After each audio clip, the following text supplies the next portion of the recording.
This is an Audi A3, the benchmark for a premium small car. However, be careful if you're thinking about buying one. Make sure you watch this video because I'm going to tell you all the common problems and everything you need to check. Let's go.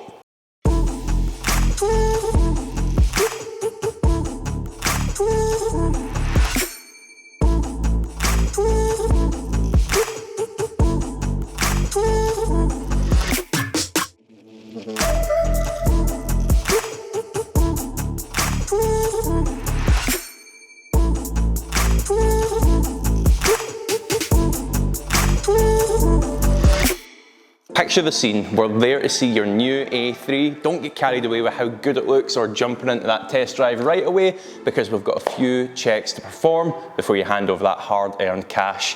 First up is leaks. Now, if it's a diesel or if it's a petrol A3, a couple of different things to look for. These diesels, they tend to be more susceptible for leaking oil from the turbo pressure pipe seal.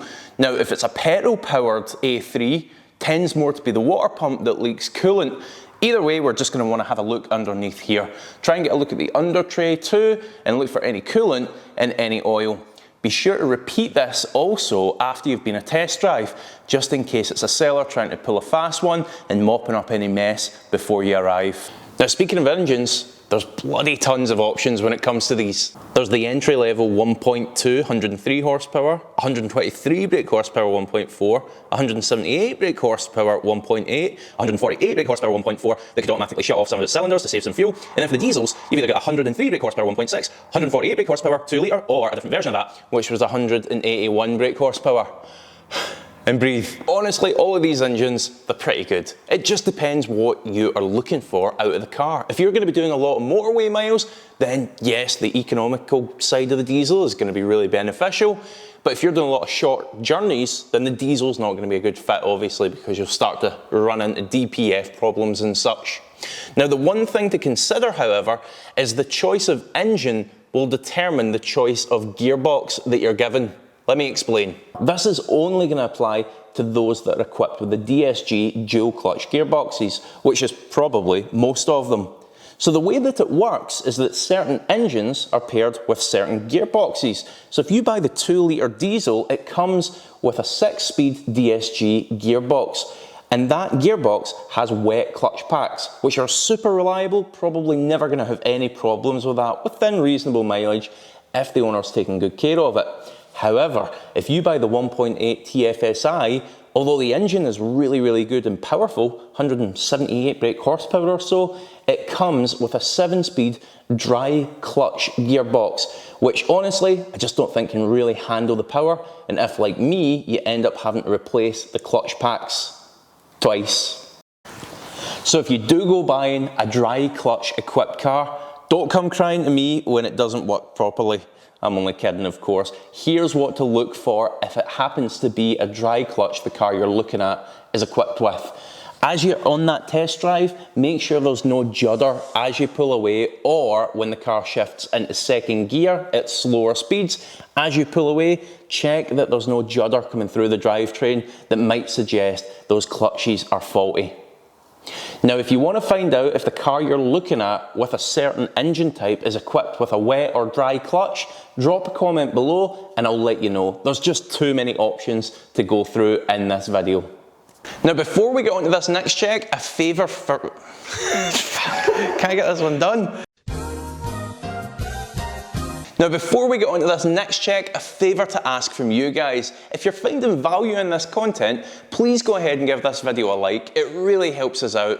And also, we create buyer's guides on everything from Ford Fiestas right through to Lamborghinis and Ferraris. So no matter what you're buying, we'll keep you right with our buyer's guides. So consider subscribing as well.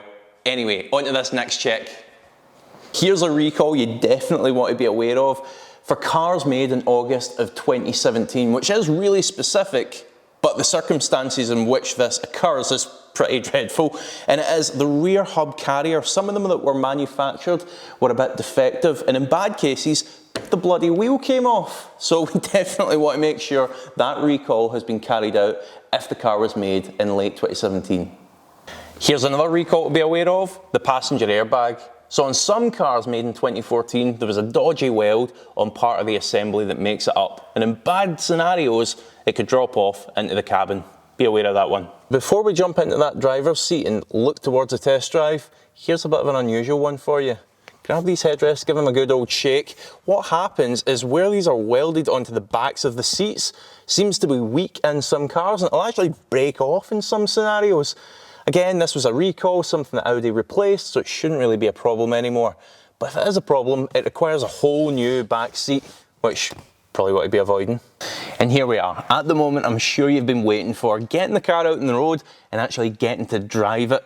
But before you do, keep a couple things in mind that we want to check here. And one of them, rather unusually for a premium car or an Audi, is interior creaks. A lot of owners report that the creaks on these cars can be really bad. Now again, from personal experience, having owned one of these cars, the one area that kept creaking for me and driving me mental was next to my left knee here. So the bit of trim that sits here, it just seemed to creak constantly. I ended up sort of trying to jam something in there, but obviously not ideal. Have a listen out for that. I think it's going to be more so if the driver tends to rest his leg against it, but nevertheless, have a listen out. The other thing that a lot of owners report creaks is this little screen. So the screen that's in the dash that retracts in there tends to creak as well. So again, you can maybe try putting that up and down using the button. It should pop up when you start the car anyway, but have a listen to that. Make sure there's not an excess of creaks coming from there either. Last thing to check before you hit the road, have a look at the general wear on the interior. Now what we're checking there is to make sure that the mileage that's on the car tallies to the amount of wear. In other words, if it's a really low mileage car, yet the seats are really worn, maybe the top of the gear stick's worn, that would sort of raise alarm bells for me personally. So pay attention to all these little things that might suggest a bit of discrepancy there. And when you're out on that road, have a listen to the car. How is it over bumps? Are you getting any strange groans or knocking noises coming from the suspension? Could be worn track rod ends, could be drop links, could be a number of things. But if you hear anything at all, again, bring that up with the seller, and these are great negotiation tools to add into the bargain. And there we go, just like that, you now have all the checks you need to go off and find a great quality Audi A3. Thank you very much for watching. Please do consider giving the video a like and giving us a subscribe for future buyer's guides. But for now, good luck with finding your perfect Audi A3.